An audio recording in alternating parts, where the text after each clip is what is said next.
Hello and welcome into another edition of the Scorching Start on the Birds Broadcast Network. I'm your host, Sammy Miller, alongside your broadcasters, Ian Nicholas and Dylan Pescatore. And guys, the Firebirds are finally playing some baseball after no game on the 4th of July, then a postponement due to fog against Chatham, and an off day yesterday. The Birds are finally playing against the Harwich Mariners today. But before we get into things, how was the off day? Dylan, how about you? Off day was good. Good weather and at the beach. You know what that means? That means bugs. So they put up a great performance, and that was it. Bug spray was not in the cards for me, but it will be for the next off day.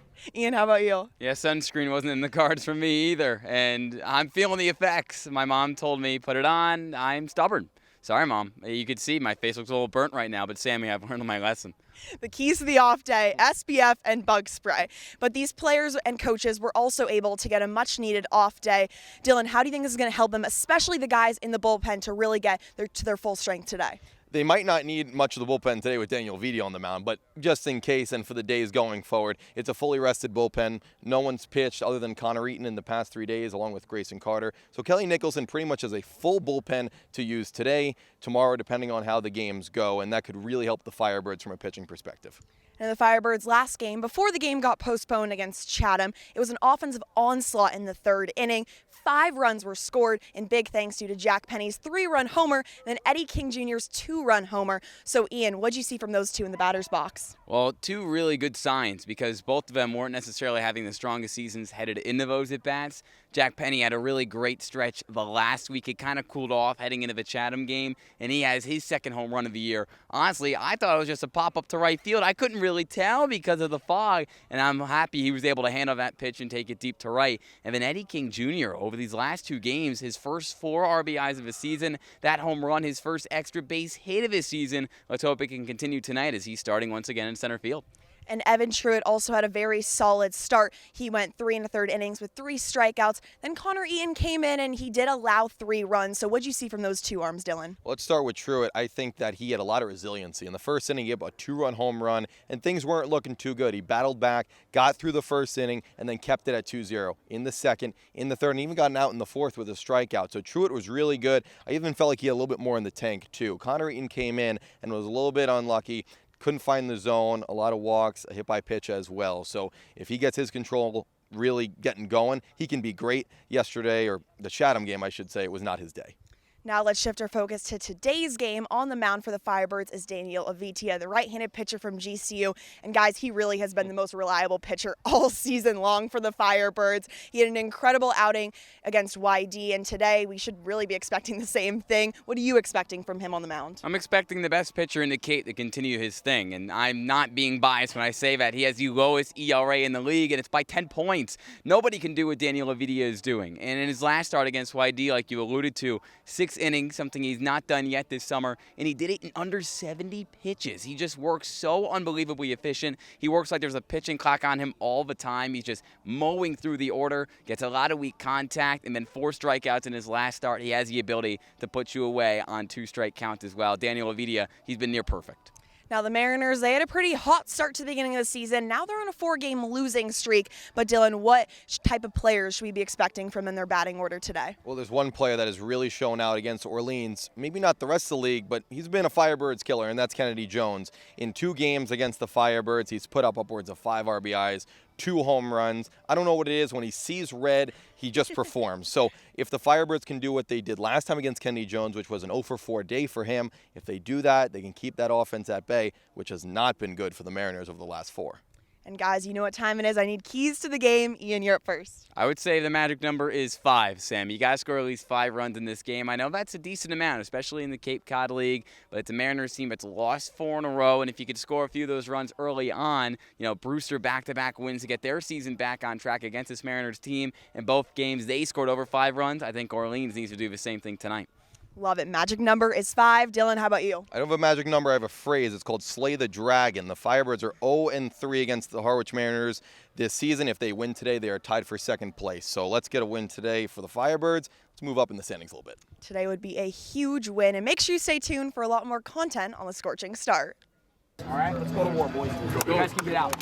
I'm now joined alongside Firebirds manager Kelly Nicholson. Coach, it's been a crazy few days, postponements, fog, rain, everything in between, but your players have been able to get some rest. How much do you think that'll help them moving forward? Well, hey, here's the craziest thing that's happened, Sammy. I understand that we've got an NBA Hall of Famer, Mr. Steve Nash, is watching this show. So, Mr. Nash, next time I see you down in Manhattan Beach, I'm going to buy you dinner. My wife loves you. And now we have to get back to the interview. But that's super cool that he's been watching. So, hello, if you're watching today. That's cool. Yeah, I think the days off are going to help a little bit. It's going to help our pitching staff because we're fresh, right? I think offensively, hitters kind of like to get in the groove and swing the bat every day. But, hey, it is what it is. We can't control the weather, and here we are. So we'll roll with what we have today, right? Can't do it. And then we got fog rolling in tonight. So we'll see. I think we're going to be okay tonight. There you go. And on Wednesday, before the game did get postponed, it was an offensive onslaught in that third inning. 5 runs, and big thanks to Jack Penny with that 3-run homer, and then Eddie King Jr. with the 2-run homer. So what did you see from those two in the batter's box? Well, those two, it's just been a matter of time for Eddie. I keep seeing in the dugout when he comes out, he's going to hit a far one. He's going to hit a far one, and he's just missed some pitches. And finally got one and found the barrel and hit it into the trees. And, hey, Jack Penny, man, when he doesn't do that, it's surprising. He doesn't swing and miss very often. And he got a pitch that he could drive, and ball really carries to right field, right center at Chatham. And, yeah, that was good to see. Anytime you get 2 homers in an inning, like we say, there's never a bad time for a 3-run homer, ever.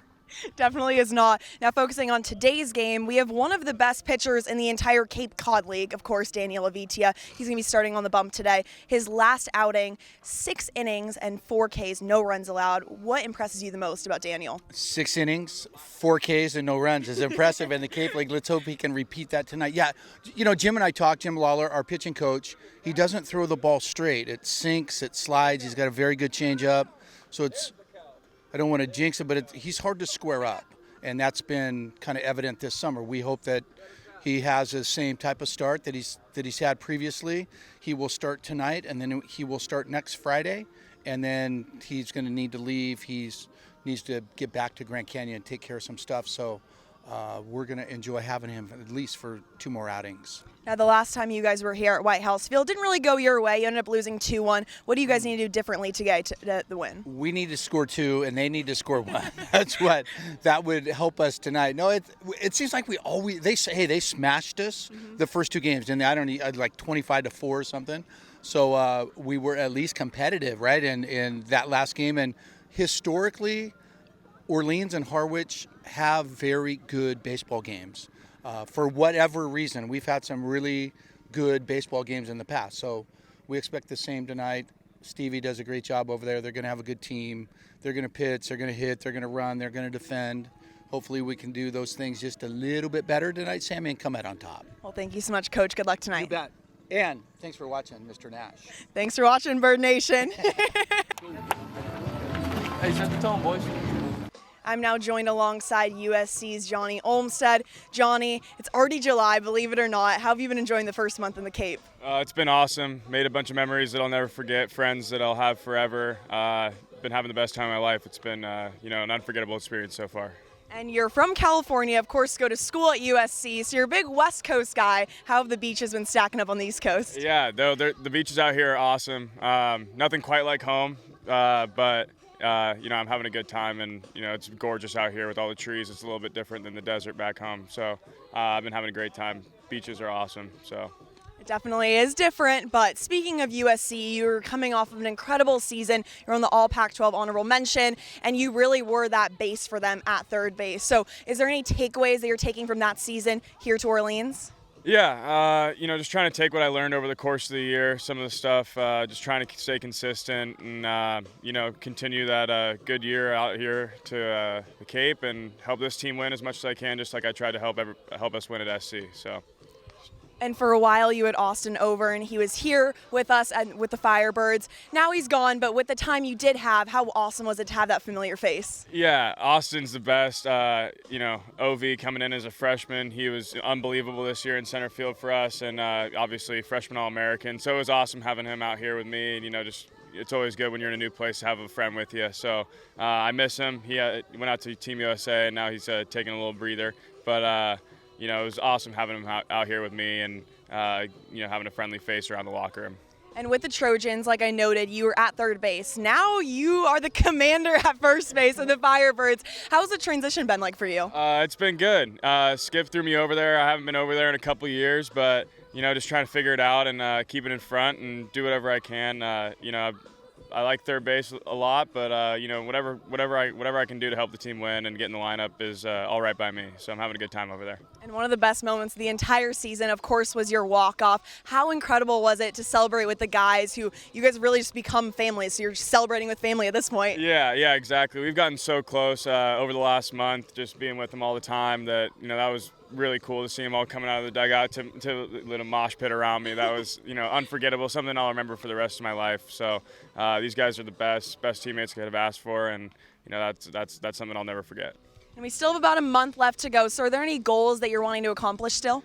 I think just help this team make the playoffs and then make a little push at the end. Like any way I can get it done, any way we can get it done. I think we're going to keep it rolling, and I think at the end of the day, just goals to win ball games any way we can get it done. So.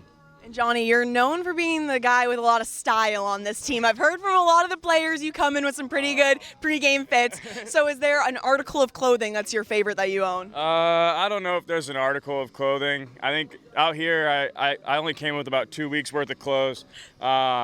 So I think if there was a staple right now, it'd probably be the corduroy hat that I wear all the time. I think that one's probably the staple as far as my look. I only brought one hat out here, so I've been wearing it a lot.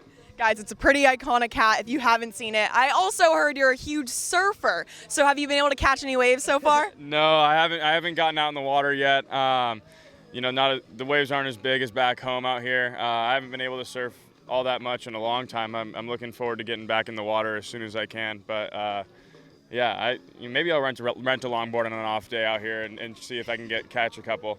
And Eddie Micheletti claims to say he's also a huge surfer. Do you think the competition would go well for you guys? I'd like to see what he's got out there. He doesn't seem like it based on the build and everything. I don't know if he's got the style, but who knows? Maybe he rips. Yeah, maybe on an off day we're going to have to televise the surf competition. But thank you so much, and I wish you good luck tonight. Thank you so much. That'll do it for this edition of the Scorching Start on the Birds Broadcast Network. Make sure you tune in at 6:30 when the Orleans Firebirds take on the Harwich Mariners.